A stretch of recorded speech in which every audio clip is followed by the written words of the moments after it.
Les amis, je ne sais pas vous, mais j'ai l'impression qu'il se passe beaucoup de choses très intéressantes ces derniers temps sur Pokémon. Le marché japonais explose, certaines séries françaises prennent énormément de valeur et les nouvelles séries annoncées par Pokémon sont juste sublimes. Je pense que nous sommes à l'aube d'une hype pour 2023 et je me dois de vous en parler. Alors, asseyez-vous tranquillement sur votre canapé, prenons du bon temps ensemble et débattons dans les commentaires sur ce sujet. Vous le savez, nous sommes passés sur le bloc écarlate et violet et le moins que l'on puisse dire, c'est que ce bloc divise beaucoup les collectionneurs. Certains sont ravis car le taux de drop est cool, certaines illustrations sont superbes et on trouve facilement du stock. D'un autre côté, beaucoup de collectionneurs ne sont pas trop intéressés par la série à cause des bords qui sont passés de jaune à gris et surtout parce que les Pokémon manquent un petit peu d'intérêt. Personnellement, je suis collectionneur exclusivement de vintage, notamment du bloc X, et je peux vous dire que je prends énormément de plaisir à ouvrir du écarlate et violet. Du coup, il existe une réelle cassure sur ce bloc écarlate et violet, ce qui explique qu'on retrouve beaucoup de stock en magasin et sur des boutiques spécialisées.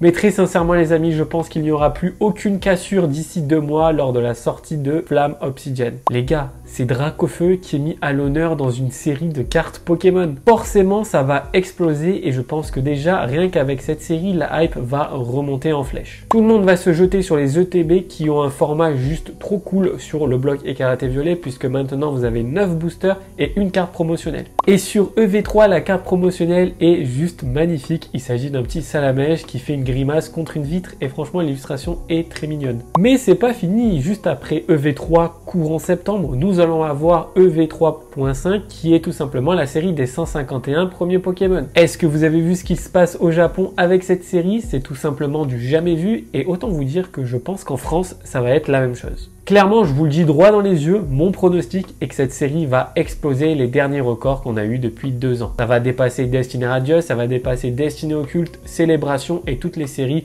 un petit peu exclusives. Maintenant, attardons-nous un tout petit peu sur le marché japonais. Est-ce que vous avez vu le prix des displays ? Depuis quand une série japonaise qui vient tout juste de sortir se touche à 150 €? La dernière fois qu'une display se vendait directement le jour de la sortie à 150 €, de mémoire c'était Eevee Heroes. En parlant d'Eevee Heroes, est-ce que vous avez vu un peu le prix des displays un petit peu anciennes?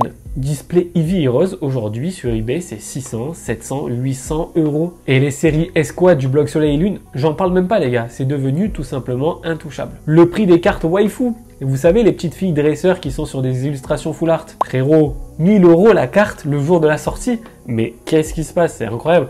Pour moi 1000 € c'est inconcevable dans le sens où certes c'est une carte qui est compliquée à drop, mais c'est pas rare. Tu peux acheter des displays sur le marché et tenter ta chance. Je trouve ça un peu aberrant 1000 € pour une carte récente alors que par exemple une carte Gold Star en très bon état tu peux la trouver moins chère. Et va tirer une carte Gold Star aujourd'hui dans Booster, à part French Charizard, il n'y a personne qui fait ça. Et en plus de ça, vous savez que tout ce qui se passe au Japon, en général, ça se répercute en Europe et en Amérique. Et on voit déjà les premiers balbutiements de cette hype au Japon, en France.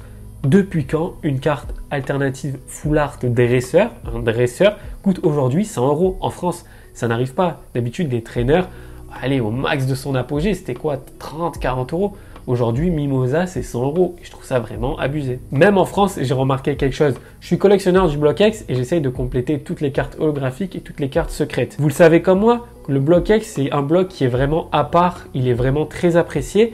Et autant vous dire que c'est très compliqué de le compléter. Aujourd'hui, à l'heure où je vous parle, je ne trouve pas une carte holographique en bon état, c'est-à-dire avec une face avant nickel et derrière des petits points blancs, des trucs comme ça, à moins de 50 balles. Ça n'existe pas. Aujourd'hui, la moindre carte holographique, c'est 50 balles. Et si on commence à taper dans les séries un petit peu plus vintage, genre Ruby Saphir, Ex-Dragon ou Tempête de Sable, malgré le fait que les illustrations ne soient pas dingues parce que c'est pas l'apogée du bloc X, frérot, c'est 70 € minimum, tu vois. J'ai voulu acheter un Brazegali de Ruby Saphir en holographique, j'en trouve pas à moins de 80 € en très bon état. Alors que je me rappelle très bien, il y a 1 an, je trouvais des cartes holographiques du bloc X pour vraiment pas très cher. Tout ça pour vous dire que je suis en train de me rendre compte que le bloc X est en train de dépasser le bloc Wizard. J'organise beaucoup de ventes, que ce soit aux enchères sur l'application Vogt ou même entre collectionneurs, on se connaît, on a des contacts et je sais que si cette personne et fan du bloc X, je vais le contacter pour lui vendre des cartes. Et je peux vous dire que le bloc X est beaucoup plus intéressant et beaucoup plus demandé que le bloc Wizard. Je me rappellerai toujours d'avoir fait un live sur Vogt dans lequel j'avais une trentaine de cartes holographiques Wizard, même en édition 1. Ça partait à des prix qui étaient vraiment très faibles par rapport à certaines cartes holographiques du bloc X. Et on l'a vu très récemment sur l'application Vogt qui fêtait ses 2 ans. French Charizard, Poképole, je crois qu'il y avait David Lafarge et d'autres personnalités avaient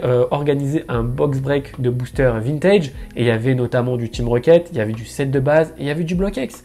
Dans le chat de ce live-là, les amis, c'était « C'est bon les gars, venons passer aux choses sérieuses, envoyons un petit peu le BlockX, nous on a envie d'ouvrir du Gardien du Pouvoir, du Ex-Dragon. » Alors qu'à côté, tu avais du set de base édition 1, du Team Rocket. Il y avait même du Neo Genesis. Tout ça pour vous dire que d'après moi, on arrive petit à petit à l'apogée du BlockX et que donc il faut vraiment acheter maintenant avant qu'il soit trop tard. Juste pour terminer sur ce point, récemment David Lafarge a organisé un box break d'une display française rouge feu vert feuille. C'est une extension qui est tellement appréciée sur le BlockX et l'engouement autour de cet événement était juste incroyable, beaucoup plus important qu'un événement autour d'une display Wizard. En parlant de Vogt, en parlant de David Lafarge, je voulais aussi vous faire un petit point sur les applications de vente aux enchères. Les créateurs de contenu qui sont autour de la niche Pokémon ont vraiment des opportunités qui sont tout simplement magnifiques. Kibiki, Pokéminum et Namso ont eu un partenariat et un contrat avec Whatnot, la nouvelle application de vente aux enchères que vous avez forcément dû voir passer. À mon avis, les contrats signés sont vraiment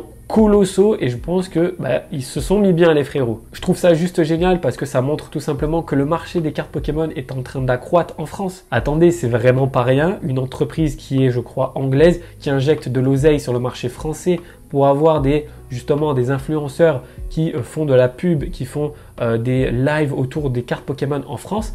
Ça veut dire qu'il y a un potentiel. Et c'est super cool pour la communauté parce que ça crée des événements qui sont tout simplement incroyables. Excusez-moi, mais offrir une display set de base édition 1 à 35K à des viewers dans un live, mais personne n'a fait ça, tu vois, c'est incroyable.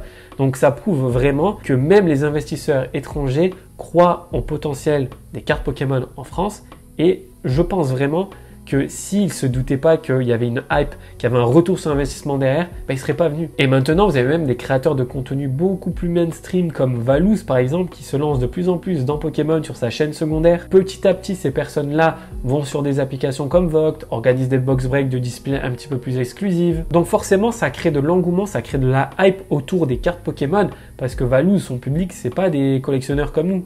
C'est des gens qui font du gaming, c'est des gens qui apprécient le contenu un peu comme Michou, voilà, des trucs un petit peu mainstream. Donc forcément, ça agrandit la communauté et je pense sincèrement que nous sommes à l'aube de quelque chose de très gros. Pour toutes ces raisons-là, tout ce que je vous ai cité, l'explosion du marché japonais, l'explosion du marché français, les influenceurs qui commencent à faire beaucoup de contenu autour des cartes Pokémon, je pense que d'ici septembre 2023, voire décembre 2023, ça va exploser, le marché français va exploser. Je pense que les cartes Pokémon vont prendre énormément de valeur, que certaines displays anciennes vont prendre énormément de valeur et je pense aussi que ça va peut-être créer un engouement un petit peu à l'époque de 2021, le Covid, etc. Rendez-vous dans les commentaires pour débattre autour de ce sujet, j'ai très hâte de voir un petit peu votre avis. Et nous, de notre côté, on se retrouve dimanche prochain les amis sur YouTube pour une nouvelle vidéo. Allez, ciao tout le monde!